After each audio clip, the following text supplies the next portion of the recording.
Salutations, ici Talentir pour un nouveau rapport de bataille, cette fois-ci sur Warhammer 40 000, en 5ème édition. Ce sera donc un rétro 40 000, intitulé SOS sur Rigel 4, opposant les Chevaliers Gris et la Garde Impériale aux Thousand Sons et aux Space Marines du Chaos, 4 listes à 1500 points. Le background de la partie. Alors, petite précision, vous ne verrez pas souvent du 40 000 sur ma chaîne, puisque j'ai des confrères spécialisés qui font ça bien mieux que moi de toute façon. Je suis de toute façon un joueur très casual sur 40 000, j'adore le lore, mon frère aussi, on adore ça, mais on joue généralement qu'avec l'un avec l'autre ou avec des amis. Le temps d'être dans la bonne phase de motivation, de caler les agendas, en règle générale on va jouer 2-3 fois dans l'année, allez 5 dans les années phrases grand maximum, donc c'est pas forcément le jeu qu'on va jouer le plus souvent. Sachant qu'également, en ce qui me concerne, j'ai été pas mal saoulé par les dernières éditions, l'empilement de règles, les changements intempestifs et la réduction en durée de chaque version. Donc l'un dans l'autre, mon frère a proposé, et si on faisait une édition précédente, et j'ai dit, bah oui, c'est une très bonne idée. Donc du coup, on s'est mis d'accord pour la V5, de toute façon c'était soit la V4, soit la V5, puisque c'était les deux versions sur lesquelles on s'était bien amusé à l'époque. Et donc avec deux autres amis, Julien et Vincent, on a décidé de se faire un petit multijoueur à l'âme amicale, chill, avec des listes pas spécialement optimisées, mais voilà, pour le plaisir de jouer, et avec un peu de narration dans tout ça. J'ai donc fait un scénar en rapport qui vaut ce qu'il vaut. On est donc dans un monde où il n'y a ni point de commandement, ni stratagème, ni relique, ni trait, ni coterie, ni sous-faction, ni culte, ni point de sous-faction, ni quoi que ce soit.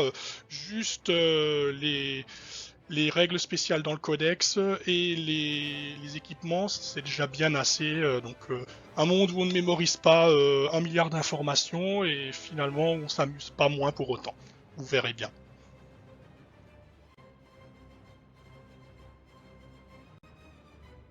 La liste de la garde impériale pour commencer. On s'est mis d'accord un peu avant le début de la partie pour savoir qui jouait quoi. Donc je me suis retrouvé commandant de la garde impériale.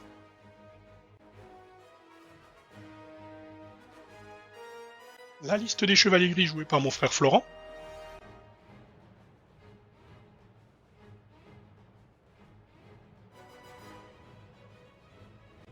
La liste du chaos universel, le chapitre des Butt Kickers, dirigé par le prince démon Rectal et le seigneur Fall Affels, sera donc dirigé par Vincent. Enfin, la liste Thousand Sons, dirigée par Julien.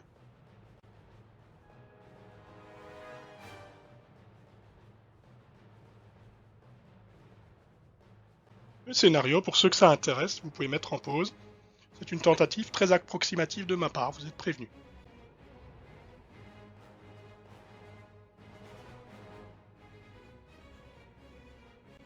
Le déploiement. Donc on peut voir que nos adversaires ont bien joué le jeu, ils attaquent de tous les côtés. Quant à moi, je suis seul pour ce premier tour, donc je dois tenir le choc. J'ai donc placé mes troupes en position défensive dans ma zone. À l'ouest donc, les deux rhinos de la Légion Renégate Butt Kickers, avec également le Dreadnought, et les élus qui sont en infiltration et qui sont déjà contre un baraquement. Un peu plus loin, planqué derrière la colline, le groupe de Havok.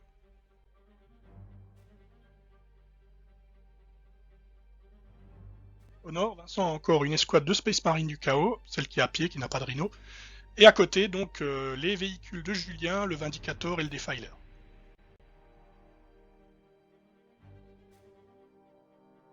Enfin, c'est bien, j'ai essayé d'aligner le plus possible d'unités en fond de cours, dans le cratère et dans le relais énergétique, donc 2 unités d'infanterie, la Basilisque et les Murderess. Un peu à droite de ce môle, le commandant Hans Landa dirige depuis sa chimère de commandement. Devant lui, dans un abri, se trouve l'escouade Gamma du sergent Spack avec son autocanon. Et à leur droite, derrière une barricade de fortune, mon escouade spéciale lance-flamme Zeta.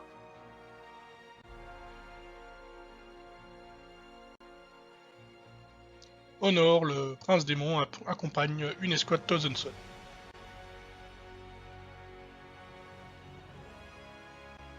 Enfin à l'est, le bunker, occupé par l'escouade Epsilon du sergent Surkrut avec derrière elle un second Lehman Russ, et une chimère contenant l'escouade de commandement du peloton, le lieutenant Fricadel, qui couvre le flanc est.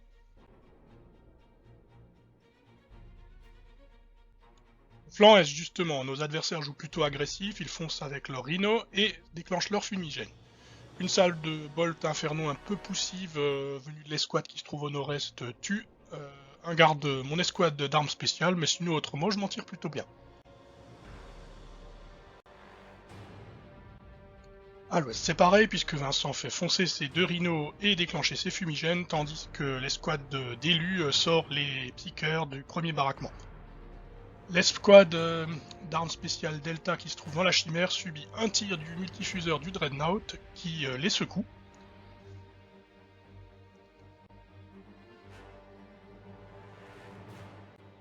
Pour ma part, je craignais surtout le Vindicator et son canon démolisseur qui se rapprochaient dangereusement. Je décide donc, avec le colonel Landa, de lancer des ordres sur les escouades qui se trouvent retranchées au centre. Je lance 2 ordres abattez-le qui me permettent d'ouvrir le feu avec tout ce que j'ai sur le Vindicator. La basilisque le manque, par contre les 2 canons laser le touchent et mettent son canon démolisseur hors service.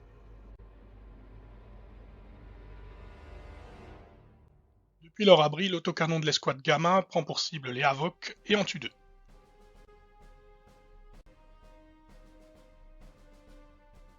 Visiblement énervé, le conducteur du Vindicator met les gaz sur les ordres de Julien qui lui dit de foncer droit devant et il continue donc sa marche comme si de rien n'était.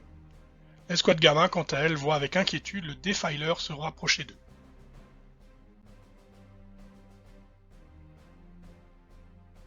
Retour à l'est où les Rhinos continuent d'avancer et pivotent pour faire rempart tandis que les escouades de Thousand Son débarquent. Les souffles du chaos d'Harriman et du champion de l'autre unité tombent sur le bunker qui subit des pertes, mais l'escouade Epsilon tient bon.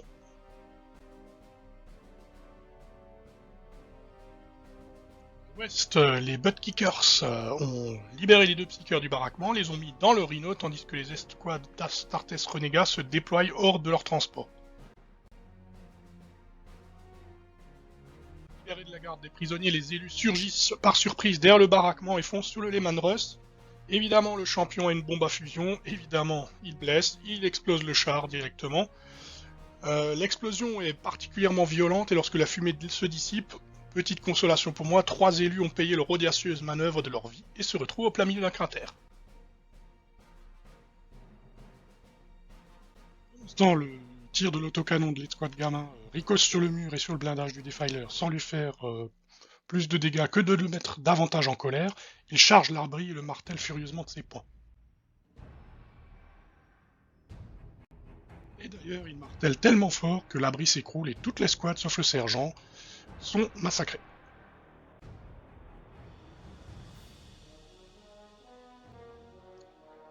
À l'est, malgré un certain nombre de lancers de grenades anti-chars, les Space Marines que Vincent fait charger contre ma chimère ne parviennent pas à la détruire, c'était vraiment pas du tout attendu. Et du coup, elle est juste secouée encore une fois, mais bon, vu que les Space Marines sont devant la porte de sortie, mon escouade ne pouvait de toute façon pas sortir.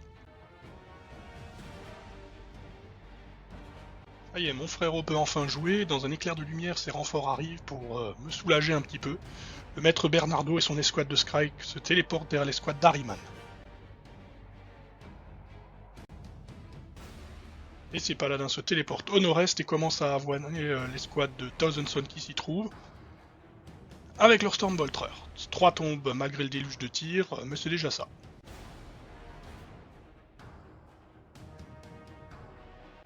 Ces Terminators se téléportent au nord, mais là aussi ils subissent une déviation qui leur fait manquer de peu un incident de frappe. Ce sera d'ailleurs un leitmotiv pour mon pauvre frère qui a vraiment pas de chance au dé.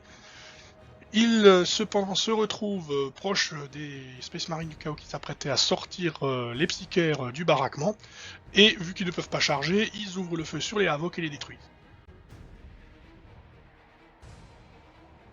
C'est l'heure de la vengeance, puisque je vais rendre à Harriman et à ses potes la monnaie de leur pièce, 3 tirs de lance-flammes, aidés par les chevaliers gris et le maître, ceux qui, malgré la résistance naturelle des rubriques, en font retourner quelques-uns à la poussière, mais il en faudra plus que ça pour décourager le maître archiviste et ses suppôts. Et là, c'est le drame, puisqu'on va avoir droit à un tir ami. Le commandant de mon Lehman Russ tourne sa tourelle, et visiblement il va être rive parce qu'il tire un obus qui est censé atterrir sur l'escouade Townsend qui est derrière le Rhino. Et au-dessus de ça, j'ai une super déviation qui ramène de double 6 l'obus droit sur la chimère du lieutenant Fricadel qui explose sur l'impact avec la grosse explosion. Heureusement, toute l'escouade parvient à s'extraire des décombres, sauf le lieutenant.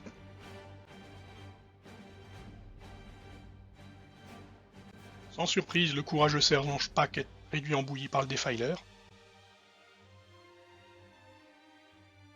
Pendant ce temps, il y a beaucoup de choses qui se passent à l'ouest, puisque les élus sont pris poursuivis par les escouades de garde au centre, qui viennent de recevoir l'ordre premier en feu, deuxième en feu de la part du colonel Landa, et ils périssent tous.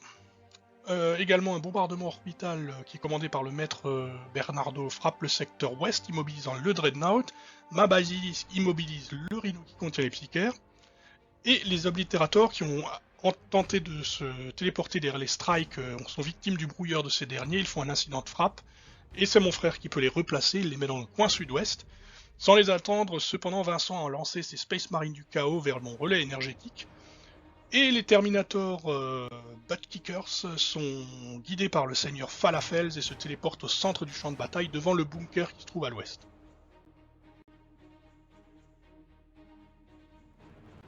Secours par Harriman, le Defiler fonce sur mon escouade Z1 et la réduit en charpie, sans trop de surprise. Pendant ce temps-là, au nord, le prince Rectal surgit de derrière le baraquement dont il a libéré les psycheurs pour les donner à l'escouade Townsend qui avait été un peu avoinée le tour d'avant, et il décide d'attaquer les paladins en espérant les détruire ou en tout cas en faire un carton dedans.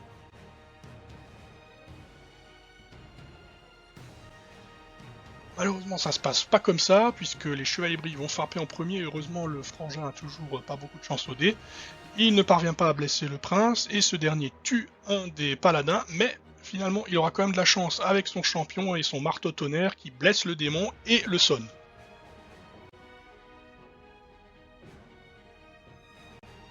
Je pensais en avoir fini avec ce Vindicator, du moins je ne pensais pas que Julien trouverait une utilité à celui-ci, mais finalement il décide de faire une attaque de char et un épronage, il fonce sur le flanc de ma chimère.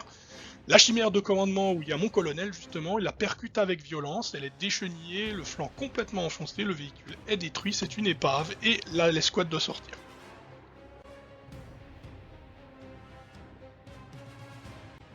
Julien fait retourner Harriman et envoie un sortilège de bénédiction du chaos sur le maître Bernardo, et malheureusement, mon frère a pas de chance au dé, et son maître se transforme en enfant du chaos sous les yeux horrifiés de ses hommes. Nouveau tour de mon commandant de char Lehman Russ à l'est, qui cette fois-ci a décidé de se faire pardonner son échec lamentable du tour d'avant. Et il envoie un obus dans le Defiler qui explose en une gerbe de flammes colorées, emportant 2 marines Townsend de l'escouade d'Harriman au passage, qui se retrouve donc tout seul avec son apprenti. Pendant ce temps au nord, les troupes de choc se sont téléportées enfin derrière la station radar, et avec l'aide des Terminators Chevalier Gris, on prend en enfilade les Space Marines du chaos qui subissent de lourdes pertes. Seul l'aspirant champion et un marine survivent, mais de toute manière ils seront pris d'assaut par les Terminators Chevalier Gris qui les pulvérisent et on leur reprend leur psycheur.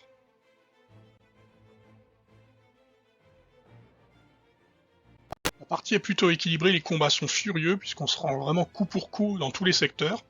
Au sud, précédé d'une volée de grenades frag, les Ars Starters Renegats de Vincent chargent mon escouade alpha qui se trouvait dans le relais énergétique. Et après un saut de dés absolument ignoble et une réussite incroyable, il massacre tout le monde, sans problème. Mais malgré ça, la Basilisk anéantit le Rhino avec un coup bien senti, et heureusement pour Vincent, il avait évacué ses psychères. Au passage, cependant, les Space Marines qui se trouvaient autour du transport ont également subi la pleine puissance du canon séisme et mordent la poussière pour 6 d'entre eux. Le Dreadnought échoue à détruire la chimère avec son multifuseur, décidément cette chimère n'aura rien fait, mais elle n'aura pas été détruite, et donc finalement il passera son temps à tenir en joue les prisonniers.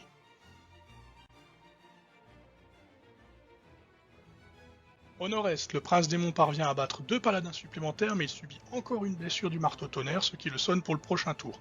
Sachant qu'il n'a plus qu'un point de vie et que le champion n'en a qu'un, ça veut dire que le prochain tour sera décisif.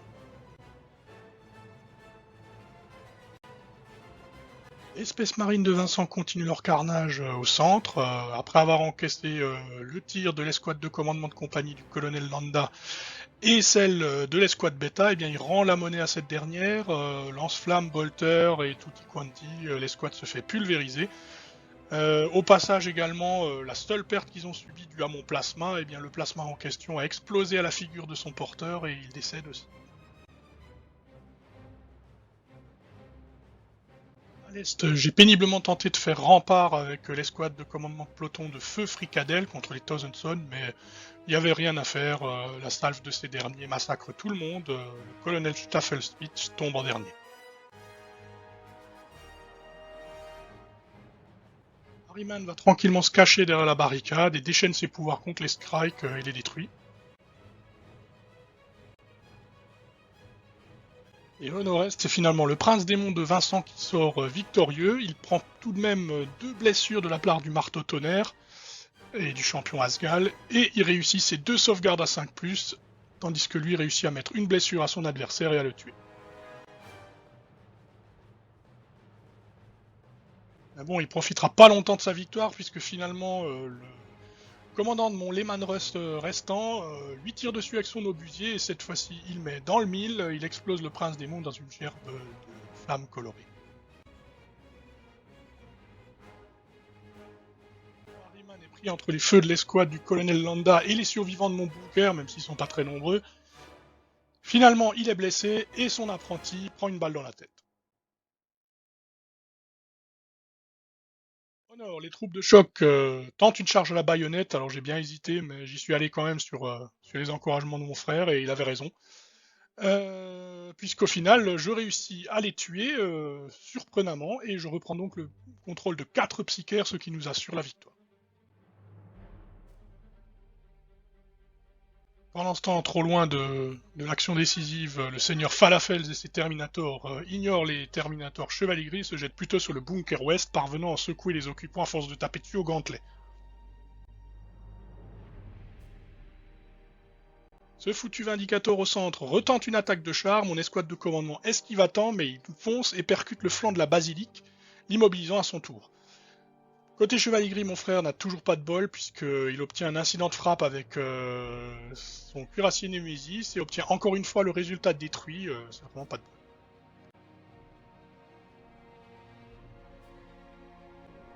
Malgré tout, le carnage est complet des deux côtés, et les forces impériales, tout comme les forces du chaos, ont encore des renforts qui peuvent arriver. Néanmoins, la manœuvre des troupes de choc et des Terminators Chevalier Gris nous a permis de sécuriser suffisamment de piqueurs pour être à l'abri au niveau score, et au final, il n'y en a plus que 2 qui sont sous le contrôle de Vincent.